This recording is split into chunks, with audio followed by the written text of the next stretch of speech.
માત્ર 5 મિનિટમાં વરસાદ જોતા જોતા ખાવાનું કંઈક મન થાય ને તો આ બેસ્ટ નાસ્તો છે.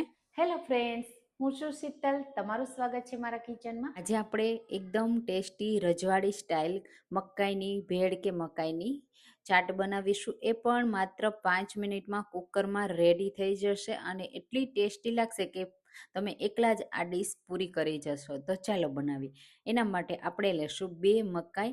તો આ રીતની મોટી નાની તમારી પાસે જે પણ હોય ને એ લઈ લેવાની. આ રીતે એના જે ફોતરા હોય, છાલ હોય એને આપણે અલગ કરી દેશું અને જે આગળનો ભાગ હોય ને એને આપણે કટ કરી અને સાથે એના જે રેસા હોય ને એને પણ સરસ રીતે સાફ કરી લેવાના, એટલે ખાતી વખતે બિલકુલ આવે નહીં. આ રીતે બધા રેસા સાફ કરી લેશું. આ રીતે રબ કરશું ને એટલે બધા રેસા નીકળી જશે. અને માત્ર જો તમારી પાસે મકાઈના દાણા તૈયાર હશે ને તો 5 જ મિનિટમાં આ ભેળ તૈયાર થઈ જશે. તો પછી આ રીતે મકાઈના દાણાને આપણે કોઈ તોડવાના નથી, બાફવાના નથી. આ રીતે બસ કટ કરવાના છે. બને ત્યાં સુધી આખા રહે ને એ રીતે કટ કરવાના. તો તમે આવી મકાઈની કુકરમાં ક્યારે ભેળ ટ્રાય કરી છે કે નહીં મને કમેન્ટમાં કહેજો. અને તમે મારી રેસીપી કઈ સિટીમાંથી જુઓ છો ને મને જરૂરથી કહેજો, મને ખૂબ જ ગમશે. તો અહીંયા તમે જુઓ આ રીતે બંને મકાઈમાંથી આપણે પહેલાં દાણા અલગ કરી લેશું અને પછી એમાંથી બસ 5 મિનિટ લાગશે ભેળ થતાં. તો આ રીતે મેં બંને મકાઈમાંથી દાણા અલગ કરી લીધા છે. એ મકાઈ થોડી નાની હતી એટલે આ રીતના દાણા આટલા તૈયાર થયા છે. તમારી પાસે જેટલી મકાઈ હોય ને એ રીતે તમે આમાંથી 2 લોકો ખાઈ શકે ને એટલી ભેળ રેડી થશે અને આ રીતના દાણા તૈયાર થશે. બસ હવે આપણે આ દાણા તૈયાર છે ને તો હવે માત્ર 5 મિનિટ લાગશે ભેળને તૈયાર થતાં. તો આ રીતે દાણાને આપણે લઈ લેશું અને જો કોઈ રેસાનો ભાગ હોય ને તો એને તમારે દૂર કરી લેવાનો.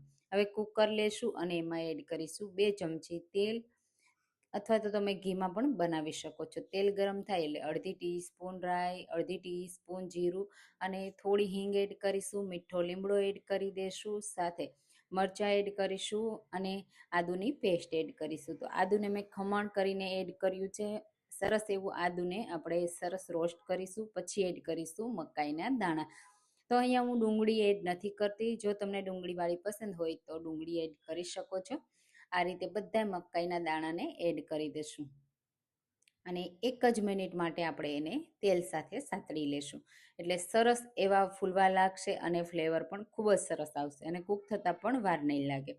તો આ રીતે થોડો તમે 1 મિનિટ માટે કરશો ને એટલે એનો કલર ટ્રાન્સપરન્ટ થવા લાગશે. હવે મસાલા એડ કરીશું. તો હળદર પાવડર, લાલ મરચું પાવડર, ધાણા જીરું પાવડર અને થોડો આપણે એમાં ગરમ મસાલો અથવા ચાટ મસાલો એડ કરી દેવાનો. સ્વાદ પ્રમાણે મીઠું એડ કરી બધા મસાલાને પહેલાં મિક્સ કરી લેશું અને આ મસાલાને 1 મિનિટ માટે સાતળી લેશું. હવે આપણે એને કુકરમાં કૂક કરવાના છે દાણાને. તો બળી ના જાય એટલા માટે 2 ચમચી જેટલું પાણી એડ કરીશું, જેના લીધે મસાલો બળી ના જાય.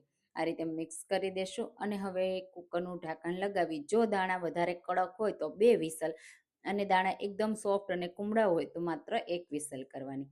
તો હું અહીંયા માત્ર 1 જ વિસલ કરું છું. 1 જ વિસલમાં આ દાણા સરસ એવા કૂક થઈ જશે. તો આ રીતે કુકર બંધ કરીએ. મીડિયમ ફ્લેમ ઉપર આપણે એને 1 વિસલ થાય ને ત્યાં સુધી કૂક કરવાનું છે. તો અહીંયા તમે જુઓ 1 વિસલ થઈ ગઈ છે.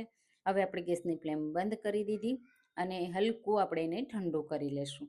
એટલે આ જે પ્રેશર છે ને એના લીધે જો દાણા કોઈ કાચા હશે ને તો પણ સરસ એવા બફાઈ જશે.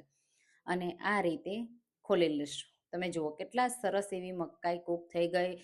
બિલકુલ મસાલો બળ્યો નથી અને એકદમ ચટકારેદાર પેસ્ટ તૈયાર થઈ છે ને.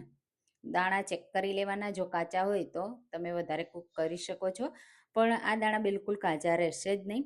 હવે આપણે એને સર્વ કરી લઈએ. તો આ રીતે પ્લેટમાં લઈ લેશું. તો અહીંયા બધા જ દાણા એક સાથે આપણે પ્લેટમાં લઈ લેશું. તમને જો આમ જ ખાવા પસંદ હોય ને તો આમ જ ખાશો ને તો પણ બહુ ટેસ્ટી એવા લાગશે.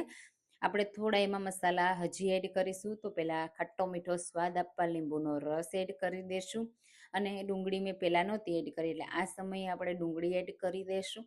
ડુંગળી છે ને કાચી બહુ સરસ એવી લાગે છે. સેવ એડ કરીશું, જેટલી તમને પસંદ હોય ને એટલી એડ કરવાની. દાડમના દાણા એડ કરી દઈશું. એકદમ રજવાડી સ્ટાઇલ આપણો મકાઈનો ચેવડો રેડી થઈ જશે. લીલા ધાણા એડ કરીશું અને ગરમા ગરમ વરસાદ સાથે આપણે એને એન્જોય કરીશું. તો તમને આ માત્ર 5 મિનિટમાં બની જાય તેવી મકાઈની ભેળ કેવી લાગે મને કમેન્ટમાં ચોક્કસથી કહેજો. મારી રેસીપી તમને પસંદ આવતી હોય તો મારી ચેનલને સબસ્ક્રાઈબ કરજો, જેથી નવી નવી રેસીપીઓ તમને દરરોજ મળતી રહે. ચાલો ફરી મળીશું. Thank you.